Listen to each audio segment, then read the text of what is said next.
Hello everyone, ট্রান্সলেশনের আরও একটি নতুন ক্লাসে সকলকে স্বাগত। যারা প্রথম থেকে ক্লাসটি দেখছো কোনো রকম স্কিপ না করে ক্লাসটি দেখতে থাকো। আশা করি ক্লাসটি অনেক ইনফরমেটিভ হবে এবং অনেক হেল্প হবে তোমাদের। তো যেহেতু এখন প্রিভিয়াস ইয়ার্সের সিরিজ কন্টিনিউ করছি, তো সেই কারণে তো প্রিভিয়াস ইয়ার্স শেষ হওয়ার পরে বাকি যে সমস্ত ট্রান্সলেশন আরও আসবে এবং সাথে অন্যান্য টপিকও থাকবে। তো চলো প্রথম থেকে আমরা ক্লাসটি শুরু করি কোনো রকম স্কিপ না করে। প্রথমে আমরা দেখতে পাবো যে চিত্তরঞ্জনের পিতা অনেক ঋণ করিয়া দেউলিয়া হইয়াছিলেন, অর্থাৎ চিত্তরঞ্জনের পিতা অনেক ঋণ করে দেউলিয়া হয়েছিলেন। তো আমরা সেইভাবেই বলবো।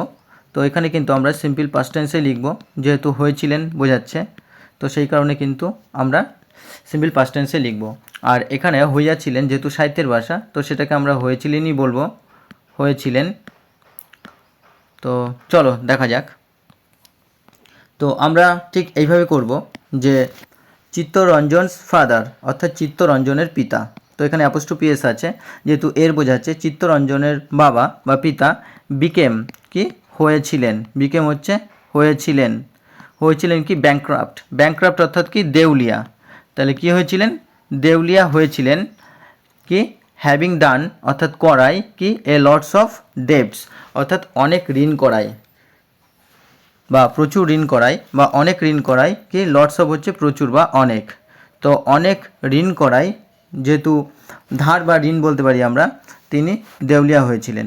তো আমরা এখানে কি বলতে পারবো, যে আমরা বলতে পারবো যে চিত্তরঞ্জন ফাদার বিকেম কি, আমরা দেউলিয়াকে আরও অনেকগুলো ওয়ার্ডে লিখতে পারি, যেমন আমরা বলতে পারি ইনসলভেন্ট, বা আমরা বলতে পারি কি পেনিলেস, অর্থাৎ অর্থহীন হয়ে পড়েছিলেন। তাহলে কি বলবো, ব্যাংক্রাফট, ইনসলভেন্ট হয়ে পড়েছিলেন বা পেনিলেস হয়ে পড়েছিলেন কি having done a lots of ডেপ্ট, অর্থাৎ ধার করায়। বা আমরা বলতে পারি যে having done a lots of lends, lends ঋণ করায় বা ধার করায়। বা আমরা এভাবে বলতে পারি যে হ্যাভিং ডান বা হ্যাভিং কি টেকেন, হ্যাভিং টেকেন অর্থাৎ নেওয়াই, হ্যাভিং টেকেন লটস অফ কি লটস অফ লোন, অনেক লোন নেওয়াই বা অনেক ঋণ নেওয়াই। বা having taken a lots of debits, অনেক ধার নেওয়াই। সুতরাং আমরা এইভাবে যেমন অল্টারনেটিভ সেন্টেন্স তৈরি করতে পারবো, ঠিক আমরা এইভাবেও অল্টারনেটিভ সেন্টেন্স তৈরি করতে পারবো। তো তোমরা এটা লিখে নেবে। তো দুরকম প্রসেসে আমি বললাম তোমাদেরকে। আর হ্যাভিং ডান আমরা কখন ইউজ করি, আমরা বিইং কখন ব্যবহার করি, যখন অ্যাম ইজ আর বোঝায়, তখন কিন্তু আমরা কি পার্টিসিপেলের ক্ষেত্রে তখন আমরা বিইং ব্যবহার করি। কিন্তু যখন কোনো কাজ অর্থাৎ ভার্ব দিয়ে কোনো কাজ শুরু হয়, তখন কিন্তু আমরা কি ব্যবহার করি, তখন পার্টিসিপেল ক্ষেত্রে আমরা ব্যবহার করি হ্যাভিং প্লাস V3, অর্থাৎ ভার্বের যে থার্ড ফর্ম সেটা আমরা ব্যবহার করি। যেমন কাজ করাই, তখন আমরা কি বলবো, হ্যাভিং ওয়ার্কিং। বা এখানে হওয়াই বা করাই, হ্যাভিং ডান। তো আমরা কিন্তু এইভাবে এই সেন্টেন্স স্ট্রাকচার ব্যবহার করি। তো কি বলবো, যখন কন্ডিশন বোঝাবে তখন আমরা বলবো বিইং, হওয়াই।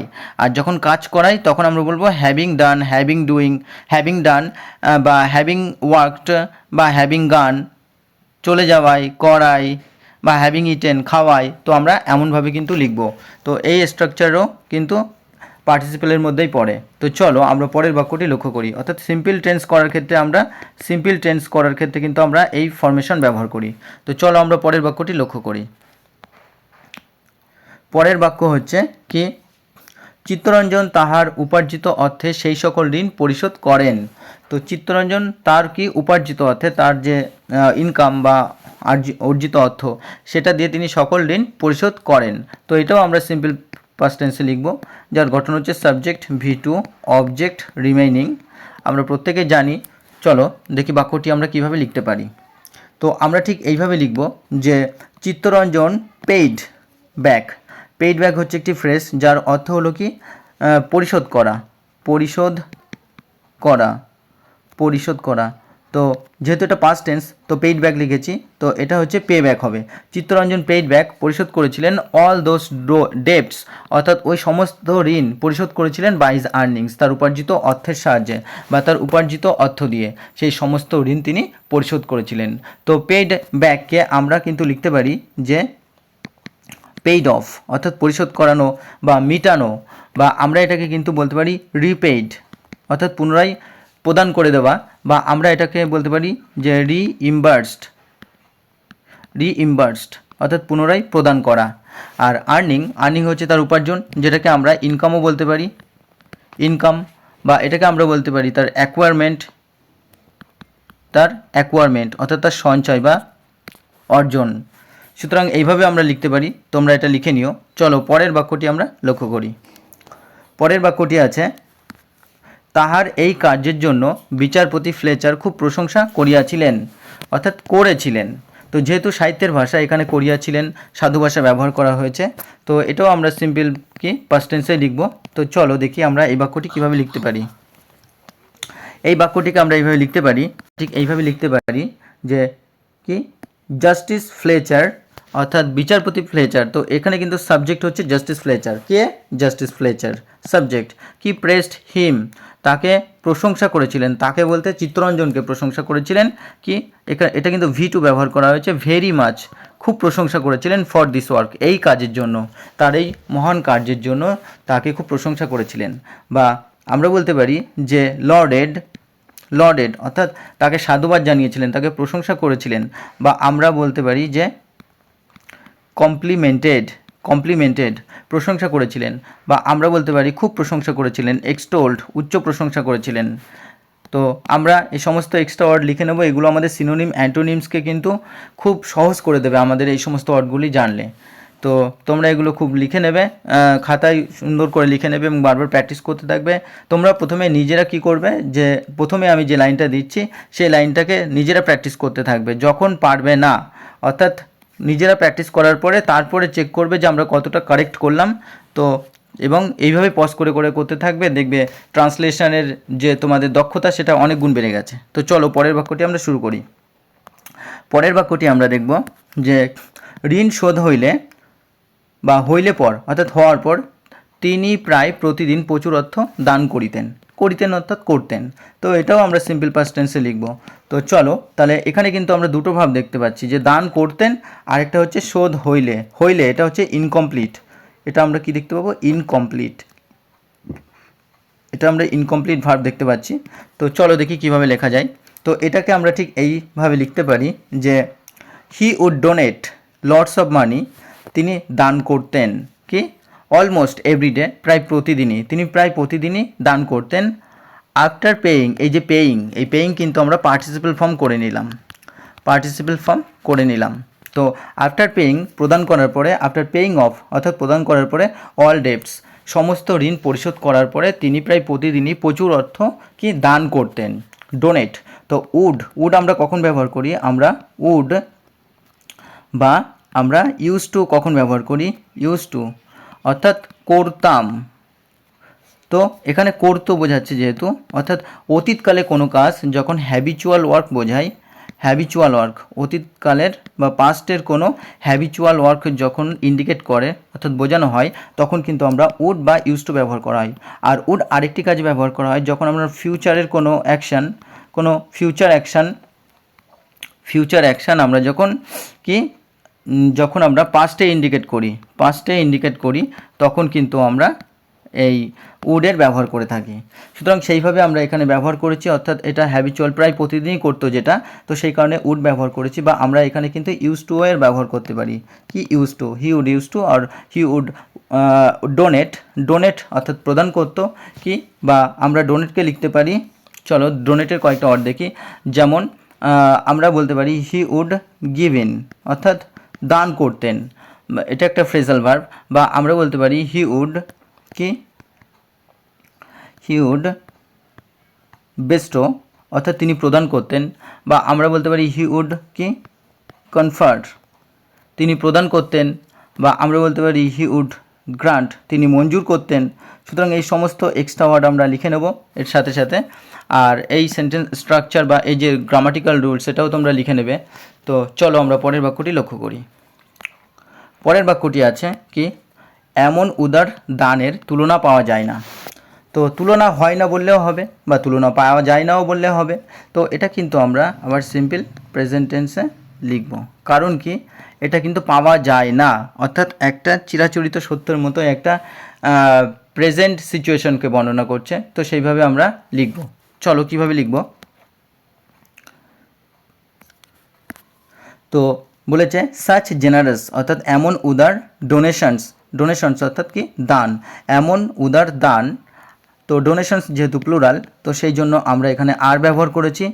তো সাচ জেনারেস ডোনেশনস আর ইনকম্পারেবল অর্থাৎ অতুলনীয়, বা আমরা বলতে পারি কি ম্যাচলেস অর্থাৎ তুলনাহীন বা সামঞ্জস্যহীন, বা আমরা বলতে পারি কি আনরিভেলড অর্থাৎ অপ্রতিম, বা আমরা বলি যে অতুলনীয়। তো এইভাবে কিন্তু আমরা বলতে পারি। আর জেনারেস অর্থাৎ যেটাকে আমরা বলি কি নোবেল বা মহান কার্য, এমন মহান কার্য অর্থাৎ নোবেল বলতে পারি, বা আমরা এটাকে বলতে পারি গ্রেট, এমন মহান কার্য, বা আমরা এটাকে বলতে পারি কি বাউন্টিফুল। তো তোমরা এই সমস্ত এক্সট্রা ওয়ার্ড সাথে সাথে যে বিভিন্ন টাইপের সেন্টেন্স তৈরি করতে পারি সেগুলো তোমরা খুব মনোযোগ সহকারে দেখবে এবং নিজেরা মাইন্ডে সেটই করে নেবে যে ট্রান্সলেশন এনি হাউ আমাদের দুটো অ্যাটেম্প্ট করে আসতে হবে। তো প্রেসিস থেকে আশা করি প্রেসিস থেকে ট্রান্সলেশন বহু গুণে তোমাদের কাছে সহজ লাগবে এবং অনেকটাই নাম্বার বেশি পাওয়া যায়। তো চলো পরের বাক্যটি লক্ষ্য করি। পরের বাক্যটি দেখতে পাবো যে অনেকটাই বড় মনে হচ্ছে, কিন্তু ঘাবড়ানোর কিচ্ছু নেই। এখানে জাস্ট একটা কমপ্লেক্স সেন্টেন্স আছে যে 1920 সালে মহাত্মা গান্ধীর আহ্বানে ভোগ সম্পদ। তো ভোগ সম্পদকে এখানে আমরা একসাথে ব্যবহার করব, ভোগ সম্পদ যেটাকে আমরা সম্পত্তি বলি, ত্যাগ করিয়া যখন চিত্তরঞ্জন দেশ সেবায় নিজেকে নিয়োজিত করলেন। তো এখানে কিন্তু আমরা কি দেখতে পাচ্ছি যে তখন দেশবাসী তাহাকে দেশবন্ধু আখ্যায় সম্মানিত করলেন। তো যখন তখনের কিন্তু আমরা কমপ্লেক্স সেন্টেন্সের ক্ষেত্রে ব্যবহার করি, অর্থাৎ জটিল বাক্যর ক্ষেত্রে আমরা ব্যবহার করি, আর এটা আমরা সিম্পল পাস্ট টেন্সে লিখব। তো চলো আমরা ছোট ছোট অংশে প্রথমে ভাগ করে নেব। তো আমরা প্রথমে যেহেতু কমপ্লেক্স সেন্টেন্স যখন দিয়ে শুরু করব, তো কমপ্লেক্স সেন্টেন্সের ক্ষেত্রে আমরা ঠিক যখন দিয়ে থাকবে, তো এইভাবে শুরু করব যে হোয়েন চিত্তরঞ্জন ফরসুক, যখন চিত্তরঞ্জন কি ত্যাগ করলেন, হিজ ওয়েলথ তার সম্পদ বা সম্পত্তি বা ভোগ সম্পদ বলতে পারি, তার ভোগ সম্পদকে তিনি ত্যাগ করলেন, অ্যান্ড ডিভোটেড হিমসেলফ নিজেকে নিয়োজিত করলেন বা নিজেকে উৎসর্গিত করলেন টু সার্ভিং দ্য নেশন। তো এখানে আমরা অনেকে কোশ্চেন করতে পারি যে স্যার টু সার্ভিং হলো কেন, আমরা তো টু সার্ভ জানি। তো এখানে কিন্তু এটা একটা ইনফিনিটিভ না, এটা ইনফিনিটিভ হিসেবে ব্যবহার করা হয়নি, এটা ব্যবহার হয়েছে কি অ্যাজ এ জিরান্ড, এখানে জিরান্ড হিসেবে ব্যবহার হয়েছে। তো পার্টিসিপেল ফর্ম করে অথচ আমরা নাউনের মতো ব্যবহার করছি এখানে। তো এখানে জিরান্ড ব্যবহার করা হয়েছে, তাহলে কি টু সার্ভিং দ্য নেশন অর্থাৎ দেশভক্তির প্রতি বা দেশ সেবার প্রতি নিজেকে নিয়োজিত করেছিলেন in 1920 at the call of 1920 সালে কি মহাত্মা গান্ধীর ডাকে, at the call of Mahatma Gandhi the people of this nation. অর্থাৎ এই যে হোয়েন মানে যখন, তো কমা দেওয়ার পরে কিন্তু আমাদের যে বাংলা যে শব্দ সেটা তখন চলে আসে, তখন the people of this nation অর্থাৎ এই দেশের জনগণ বা এই দেশবাসী অনার্ড হিম তাকে সম্মানিত করেছিলেন with the title of Deshbandhu অর্থাৎ দেশবন্ধু নামে বা দেশবন্ধু নামে আখ্যায় তাকে সম্মানিত করেছিলেন অর্থাৎ তাকে রেসপেক্ট করেছিলেন। তো আমরা এখানে কতগুলো আদার্স অড দেখে নেব, যেমন আমরা বলতে পারি যে ফরসুক অর্থাৎ ফরসুক মানে কি ত্যাগ করেছিলেন, বা আমরা বলতে পারি গেভ ইন বা গেভ আপ ত্যাগ করেছিলেন, বা আমরা বলতে পারি যে হোয়েন কুইট অর্থাৎ ত্যাগ করেছিলেন। তো কুইট হচ্ছে কী হবে, কুইটেড যখন তিনি ত্যাগ করেছিলেন, বা আমরা বলতে পারি হোয়েন লেট অর্থাৎ যখন তিনি ত্যাগ করেছিলেন কি ওয়েলথ বা সম্পদ বলতে এখানে আমরা কি জানি, সম্পদ বলতে আমরা ধনসম্পদ বা প্রপার্টিকে বলি, তাহলে আমরা কি বলতে পারি কি প্রপার্টি, আমরা প্রপার্টি বলতে পারি তার, বা আমরা তার পজেশন বলতে পারি প্রপার্টি পজেশন। ঠিক একই রকমভাবে যে ডিভোটেড হচ্ছে কি নিজেকে নিয়োজিত করা, বা আমরা বলতে পারি কি ডেডিকেটেড অর্থাৎ নিয়োজিত করেছিলেন বা উৎসর্গ করেছিলেন, বা আমরা বলতে পারি কি এনগেজড নিয়োজিত করেছিলেন, বা আমরা বলতে পারি অ্যাটাচড অর্থাৎ নিজেকে কি সংযুক্ত করেছিলেন। তো কিসের সাথে, দেশসেবার সাথে যুক্ত করেছিলেন। তো এই এক্সট্রা ওয়ার্ড আমরা সাথে সাথে লিখে নেব। এবং সার্ভিং যেহেতু এখানে অ্যাজ এ জিরান্ড ব্যবহার হচ্ছে, তো সার্ভিংটাকে আমরা কিন্তু ওরশিপও বলতে পারি, কি ওরশিপ অর্থাৎ দেশসেবায় বা দেশ পূজার ক্ষেত্রে।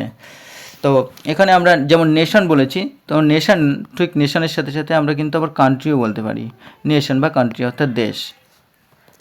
আর এখানে আমরা বলেছি অনার্ড অর্থাৎ সম্মানিত করেছিলেন, তো আমরা বলতে পারি কি রেসপেক্টেড, রেসপেক্টেড অর্থাৎ সম্মানিত করেছিলেন, বা আমরা বলতে পারি কি অ্যাডোর্ড, অ্যাডোর্ড শ্রদ্ধা করেছিলেন বা পুজো করেছিলেন, বা আমরা বলতে পারি রিভার্ড, রিভার্ড অর্থাৎ প্রচণ্ড প্রশংসা করা বা সম্মানিত করা বা খুব সম্মান করা, পুজো করা। তো এইভাবে কিন্তু আমরা এখানে আমরা ওরশিপটাও ব্যবহার করতে পারি, ওরশিপ্ট তাকে পুজো করতেন।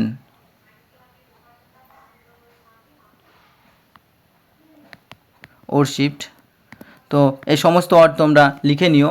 তো আশা করি আজকে ক্লাসটি অনেকটাই তোমাদের কাছে হেল্পফুল মনে হবে এবং প্রচুর ওয়ার্ডের সাথে প্রচুর গ্রামাটিক্যাল রুলসের সাথে ক্লাসটি তোমাদেরকে ভালো করে আশা করি করিয়ে দিয়েছি।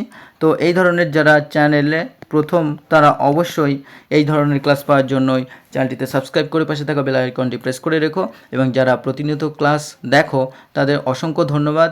তোমাদের মনের মতো করে ক্লাস আনার চেষ্টা করছি, প্রত্যেকের কমেন্টস দেখতে পাচ্ছি, যে যেমনভাবে বলছো সবার দাবি বা সবার রিকোয়েস্ট রাখার চেষ্টা করব। তো চলো পরবর্তী ক্লাসে দেখা হবে, আজ পর্যন্ত।